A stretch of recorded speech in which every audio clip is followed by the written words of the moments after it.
Welcome students, we see each other again. This time under human resource development we are going under the process of recruitment. Yes, but this time we should be further in detail. Now before I go to recruitment further, tell me, have you ever tried applying somewhere? Did you apply for a job? Or did you hire someone? It can be possible, right? If you apply for a job or if you have applied for a job, what were the requirements of the job? A waiter, a receptionist, at a call center, at a travel agency, being a chef, being a tour guide, whatever it may be. Did they ask you some questions? Did they ask you for some skills? Were they looking for something specific in you? Would they or would they not? Well, this is a question to you. Would they ask you? Indeed, they will. You know why? Because every job position or a role has some task to do. And then we need to fit the right person for the right task, isn't it? Now, let me put it very vague, simple example. Now, you want to move this table, okay? You want to move this table, which is 50 kilos, right? You want to move a 50 kilo table. Would you expect one person to do it? Skeptical, may not be. Let's two people will do it better, right? But if I have a robot who can lift 100 kilos, easily put the robot and do it, isn't it? So that's where it is. We need the right person for the right job. So let's look at it in detail. But before that, let's go and have a look at learning objectives for this session. So first, we will be actually going further into detail and finding out the process of recruitment. Then we'll look at sources of manpower. Manpower is actually very important word used. Nowadays we go to people and culture. All right, and then we look at the policy development and what factors are involved and what procedures are involved in terms of policy development. Let's move on. Okay, one by one. So in the process which is detailed in recruitment process detail, we're looking at how do we start preparing for a recruitment. As we saw in our last session that we need to have an organization for whom we are recruiting, right? Now, I will be more specific in the job role. I think it's a good idea to take an example so that we will do this whole session with an example. Okay, I'll give you a choice. Do you want me to go for a chef or do you want me to go for a, what's it called, tour operator or maybe a receptionist at the hotel? What's the choice? 1, 2, 3. Okay, I'm the boss. I'll choose it this time. So let's go and look at the chef, right? We all know what chefs do, right? They cook food, isn't it? In the 5-star hotels or even smaller hotels and in the restaurants. Now, first of all, we need to know what type of persons are we going to invite. That means the qualities of the person. Yes, the first thing, the qualities. What do you think is required in the kitchen? A lot of pressure, heat, isn't it? Keeping calm and control and making food quickly and whatnot, juggling between 1, 2 different plates and hot plates and whatnot. Should they be having qualification? Or is it okay to have the experience? So what does it lead to? This tells us that for preparing for recruitment, we need to have a job specification. So what is a job specification? What are the roles, duties required for doing a particular task? And that's where we describe the job. It's called job description. And which again, the description depends on each and every task and duty that the job requires. So I'll take the example of a chef again. What are duties required as chef? To know how to cook the food, to know how to cut the food, manage the food, what's called decorate or garnish the food, and then plate the food, store the food, know the ingredients, right usage, right temperature, managing all those things, isn't it? So, and cleaning for sure. And so all those things, they become part of the job, and then we describe what all those things you need to do, and specifically what are the job description comes over here. Now, in saying so, we will be taking this process one by one. In the job specification, the elements that we're looking at, that means what are different things or specifications that we're looking. Now, we're looking at special features and we're looking at physical abilities. Physical features? What physical features? Do you think chefs needs to have both hands working? Indeed, we do need to have, right? Because that's where he's not the person who's going and talking. He's the person who's doing hands-on. That means a chef needs to be hands-on.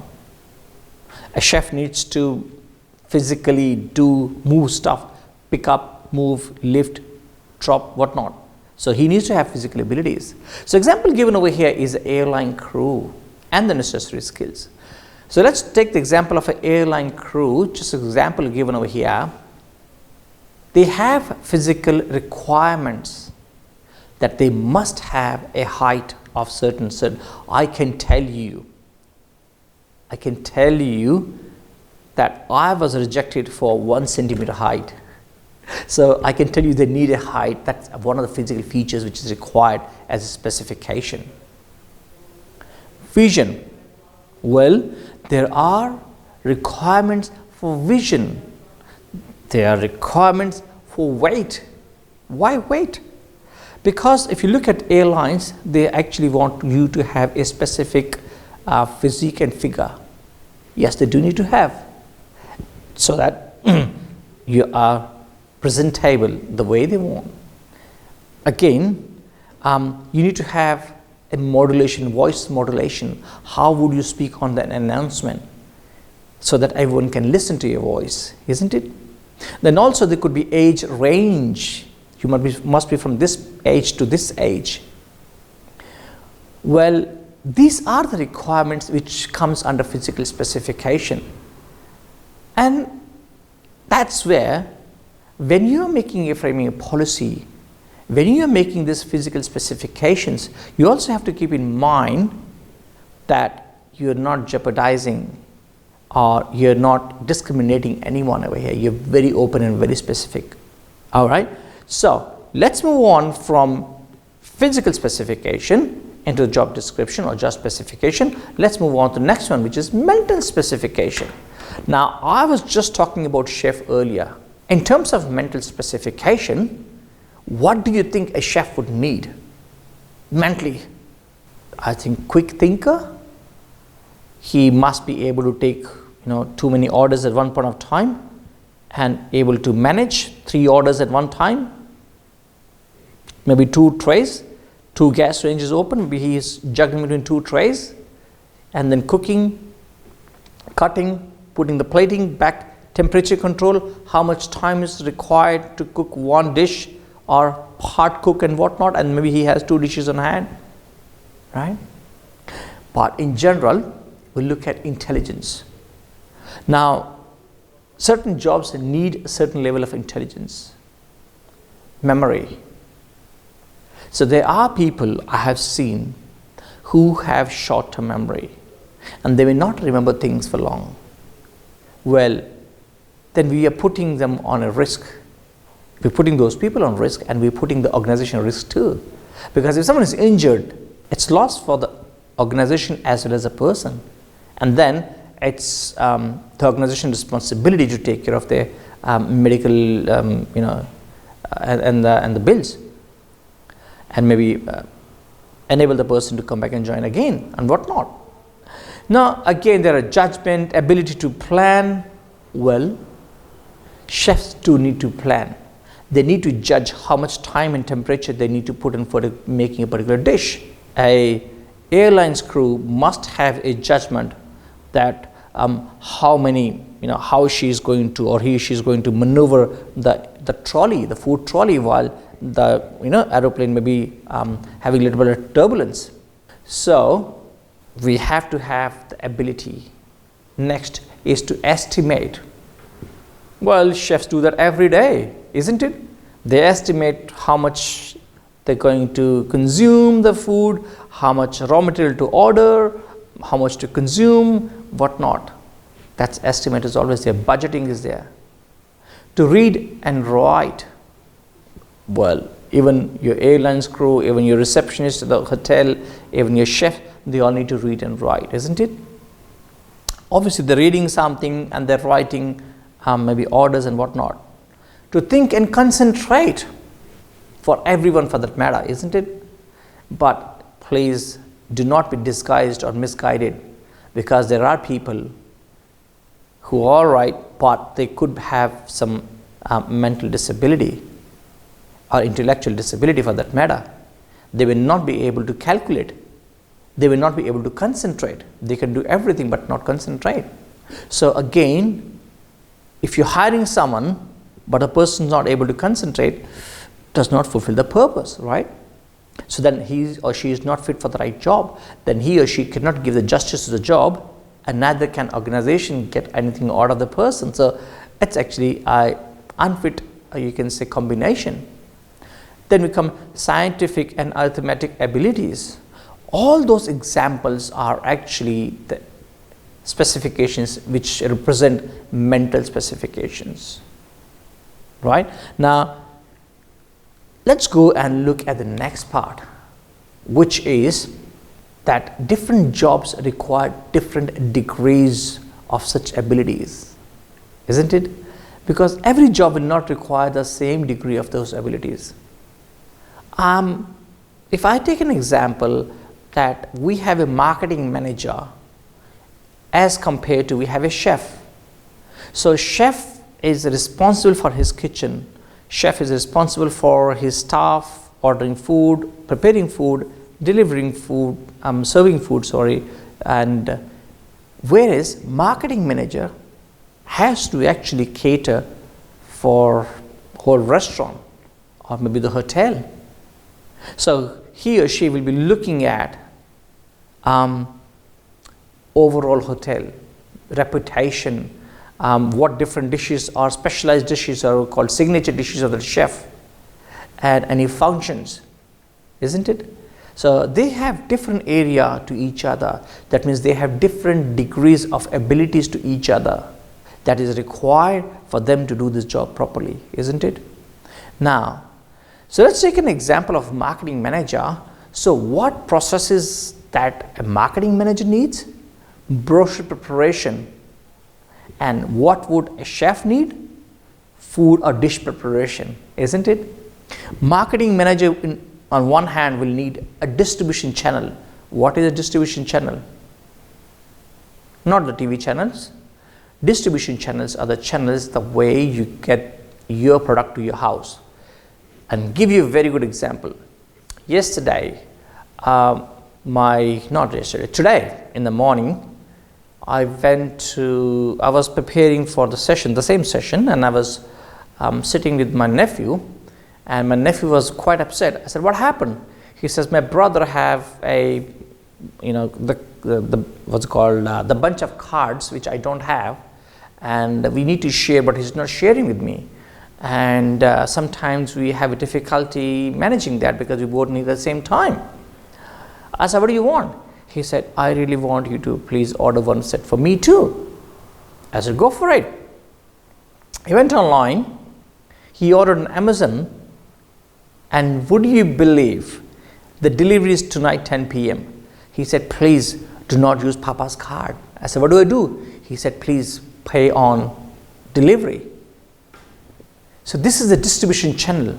The pair of those small, the 52 cards, the playing cards, that went online. This small kid who's just maybe less than 10 years old, he goes online, he does it, and at the same time, same day, I'm getting delivery sitting at home. Isn't that miracle now? See how world has moved. So these are distribution channels. What could be the distribution channels for a marketing manager? A distribution channels could be Instagram, Facebook, LinkedIn, TV ads, Google, whatnot, or even pamphlets and brochures. We used to be earlier, isn't it? But for a chef, distribution would be, he may be, because of COVID, a chef would be delivering through Uber Eats or Zomato, or maybe in the restaurant. They both distribution channels are different, isn't it? So they would have different knowledge and skills in there. Then we also must know the guest profiles and what is going on in the market and trends. So that's where both of them are very similar. So what I was trying to explain in this, that different job roles, they require different degrees of abilities, right? And then another thing that we require is emotional and social specifications. Well, why emotional and social? A chef works behind the scenes, but marketing manager is working in front of the house, right? He needs to go and speak to the people, he needs to go interact, meetings and whatnot. So both ways, but chef is also meeting his team, isn't it? A personal appearance is actually quite imperative. Manners, emotional stability.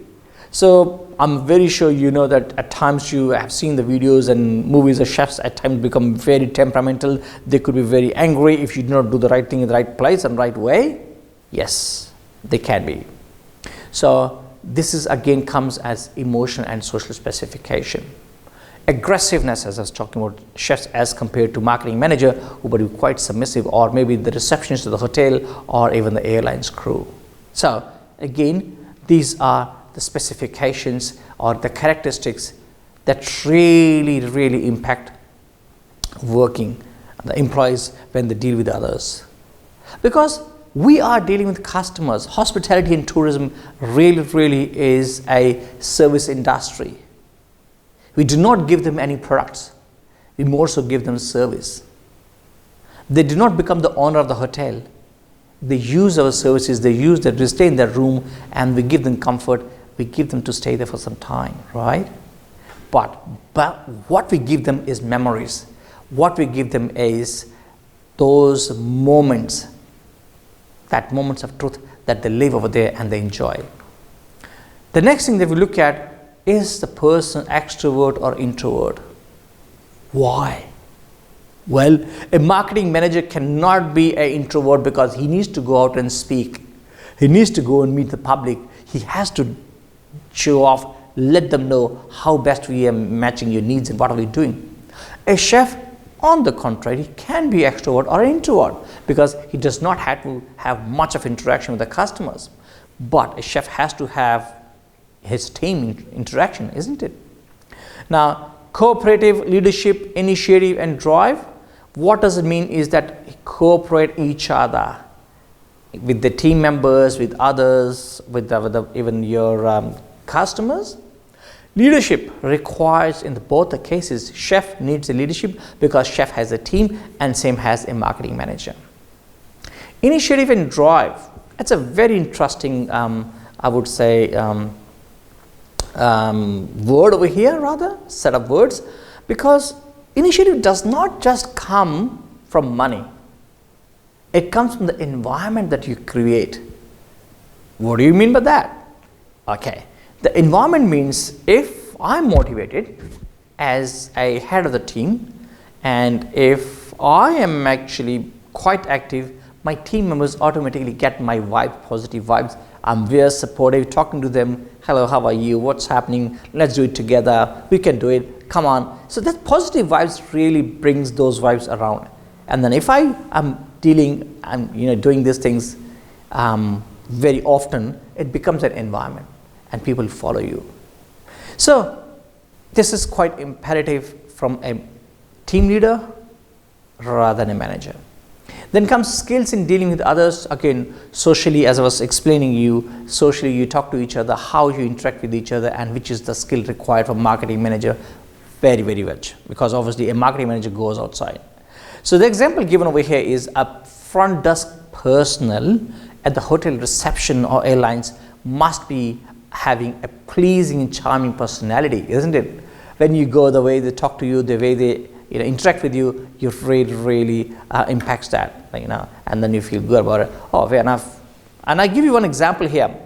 In the year 2004, I actually flew to the US, and I was landing in Dallas, and there was a hurricane in Dallas 2 days before we landed. But by the time we flew, the information was not passed on, and we flew from Mumbai to the US via UK. Now, what happened when I reached over there? The hotel I was going to stay didn't have the light. Yes, because it was underwater for I think 10-12 hours, something like that. So they're fixing it, but my floor was on 3rd or 4th floor. They said it's okay. I still remember, I forgot all those issues, all those troubles that I had. I was without light that particular night. The next day, when I met the hostess in the kitchen, she was such a great lady. She served us food. She made us so comfortable and relaxed. And when I went down, because it was not a bigger property, when I went down, this lady at the reception was so humble, so polite, I literally forgot that I had any issues over there. So they really overcame. So that was their behavior, that's the way they're doing it. Now, they could not solve my problem because there was no light, but they were very polite. They're very patient in dealing with me. Being punctual, being prompt, resolving an issue or problem solving is another skill which is required. Now, the second source of manpower. So first we look at the source of manpower, part B. So part B is that where do we get this manpower? So two categories. Number one is internal, and number two is external. We'll go both. Let's look at the internal category. That means the organization has personnel which are working for them, and they want to really give them another opportunity to promote them or give them a new role, or people who were there already on payroll, and they're not been working because either they took a voluntary retirement or they were laid off because of the, let's say, COVID.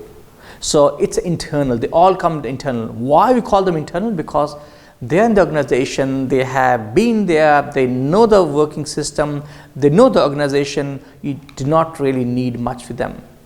Whereas other category comes as external. Well, anything outside the organization is external. College students, new entrants, unemployed people, retired people, experienced people, or anyone looking for work, isn't it? Or even you see there's tour guides which are there in the market and Scots, or maybe travel agents. They're all external, right? So internal within the organization, external outside the organization. So very simple. Let's move on. So these are both sources of manpower. Now, in sources of manpower, when we talk about internal, we have to make a policy, because when there's internal employees, this policy actually has to be made so that it improves the morale of the employees. What do you mean by improving a morale? So I know if there's a job, I can actually get the promotion. So they will not bring anything from outside. So someone from us has to outperform, do better, so that we can get a new job, isn't it? Or a higher position. And that really brings loyalty in the team members, in the employees. And obviously the employees then, they put in great efforts to, do better job and get a promotion. What happens? Then obviously organization is at a benefit. You know why? Because organization knows you. They know how you work. They actually can evaluate, oh, this can be best fit for this position or that position. And they do not need to interview again or do the whole process of hiring. And also, You do not require induction because you're already part of organization, and that saves them money and time. More than money is time, isn't it? Now, in terms of there are some advantages and disadvantages. Let's look at the disadvantages. When you're having this, we know that I'm going to get promotion regardless. Not much of creativity, and leads inbreeding within whatever rules are going on, whatever systems are going on. We follow the same things 5 years, 10 years. We don't bring anything new phase. We know I'm going for the seniority. Who cares? I'll bring seniority. What are the capable people? They may not get the job role or the promotion because they're not senior, but they have good qualities, right?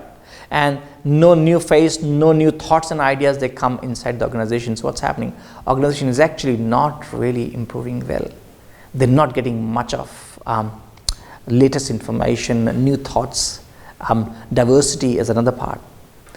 Okay, in terms of external, when you make a policy, you're getting an external person inside. It does have advantages as compared to I was giving you disadvantage. That means obviously we can find a person on the wide market. Outside market is a big, huge market, isn't it? And we can look at the right skills and right training and right education. We can have that, which may not be part of within the organization. And obviously people who are coming from outside will bring new ideas, and it never finishes. The outside market is always there. But it does have disadvantage. Number one, you don't know the next person is going to stay for long or not. And what are the loyalty? And we have to wait and watch the loyalty. You're again taking a chance. You are actually investing a lot of time in training them, inducting them. And what if they leave after some time? You waste that money, isn't it? You lose that money. So again, there are both disadvantages and advantages. But in that saying so, what an organization needs to do as a human resource or people culture, as we say, that you should not really depend on one market. As it's said, do not put all your eggs in one basket. That means you need to actually have not dependence of internal or not only depend on external. So when you make a policy, you make a ratio external to internal.